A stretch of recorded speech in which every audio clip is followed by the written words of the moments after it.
কড়াইশুঁটি মানেই কি শুধু কড়াইশুঁটির কচুরি? কড়াইশুঁটি দিয়ে যে একটা এত সুন্দর রান্না হতে পারে, না খেলে বিশ্বাসই করবেন না। নমস্কার বন্ধুরা, আমি অপালার রান্নাঘরে আপনাদের সকলকে স্বাগত জানাই।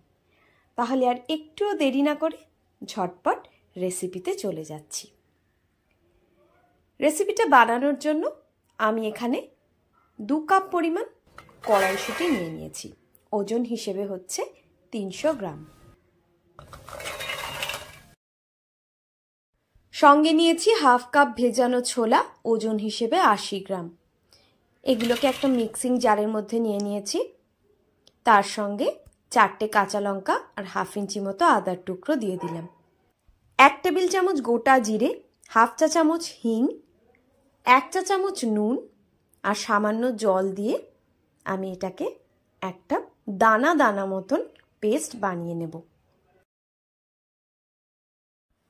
টেক্সচারটা দেখে আশা করি বুঝতে পারছেন কেমন হয়েছে।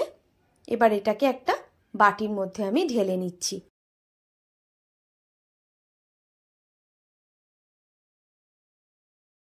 একটা স্টিমার নিয়ে নিয়েছি, তার মধ্যে সামান্য একটু রিফাইন্ড অয়েল দিয়ে ভালোভাবে ব্রাশ করে নিচ্ছি। এবার তার মধ্যে এই মিশ্রণটা আমি ভালোভাবে ছড়িয়ে দিচ্ছি। এটাকে আমি ভাপিয়ে নেব। একটা কড়াইতে জল ফুটতে দিয়েছি, এর মধ্যে এটাকে আমি বসিয়ে দিচ্ছি। এইবার ঢাকা দিয়ে আমার 40 মিনিট মতন সময় লেগেছে মিডিয়াম টু হাই ফ্লেমে এটাকে ভাপিয়ে নিতে। একটা টুথপিক দিয়ে চেক করে আমি দেখিয়ে দিলাম। দেখুন, টুথপিকটা একদম পরিষ্কার। এটাকে একটু ঠান্ডা করে আমি উঠিয়ে নিচ্ছি। একটা ছুরির সাহায্যে আমি কেটে নিচ্ছি। দেখুন ছুরিটা কত স্মুথলি চলছে। আমি ডায়মন্ড শেপে কেটে নিচ্ছি, আপনারা আপনাদের পছন্দ মতো শেপে কেটে নিতে পারেন। রেসিপিটা সম্পূর্ণ দেখার পর আপনাদের যদি ভালো লাগে তাহলে ভিডিওটাতে একটা লাইক দিয়ে আমার চ্যানেলটাকে সাবস্ক্রাইব করে আমার পাশে থাকার অনুরোধ রইল। সবগুলো টুকরোকে একটা থালার উপরে আমি নিয়ে নিয়েছি। এইবার এখানে আমি নিয়ে নিচ্ছি 2 টেবিল চামচ বেসন।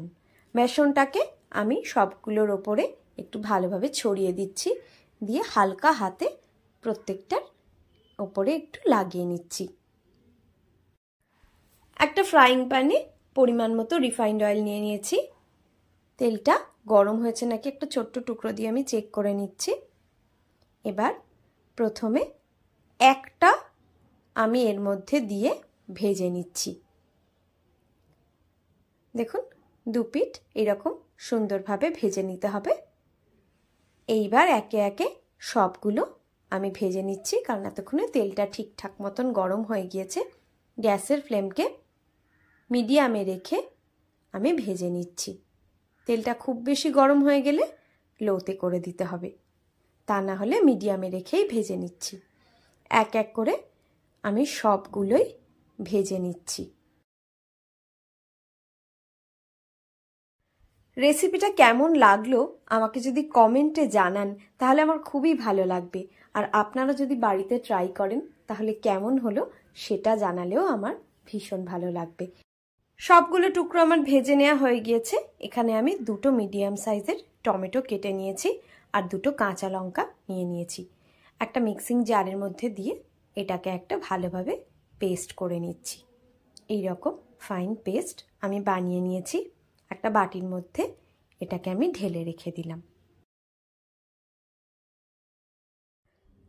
রান্নাটা আমি এবার সর্ষের তেলে করব। যদিও ভাজার সময় আমি রিফাইন্ড অয়েল ব্যবহার করেছি, কারণ ভাজাটা শুধু খেতেও ভালো লাগে, কিন্তু রান্নাটা সর্ষের তেলেই করব। 1 চা চামচ গোটা জিরে দিয়ে দিলাম। জিরেটাকে একটু ভালোভাবে ভেজে নেওয়ার পরে দিয়ে দিলাম হাফ চা চামচ হিং। এবার দিয়ে দিচ্ছি 1 টেবিল চামচ আদা রসুন পেস্ট। আদা রসুন পেস্টের কাঁচা গন্ধটা চলে যাওয়ার পর এর মধ্যে বানিয়ে রাখা টমেটো কাঁচা লঙ্কার পেস্টটা দিয়ে দিলাম। গ্যাসের ফ্লেমকে লো টু মিডিয়ামে রেখে টমেটোটাকেও একটু কষিয়ে নিচ্ছি। এবার এর মধ্যে দিয়ে দিচ্ছি একে একে হলুদ গুঁড়ো, জিরে গুঁড়ো, ধনে গুঁড়ো আর কাশ্মীরি লঙ্কার গুঁড়ো। দিয়ে দিচ্ছি এর মধ্যে স্বাদ মতো নুন। সব কিছু দিয়ে মশলাটাকে ভালোভাবে কষিয়ে নিচ্ছি। মশলার থেকে তেল ছেড়ে আসলে এর মধ্যে আমি জল দিয়ে দিচ্ছি।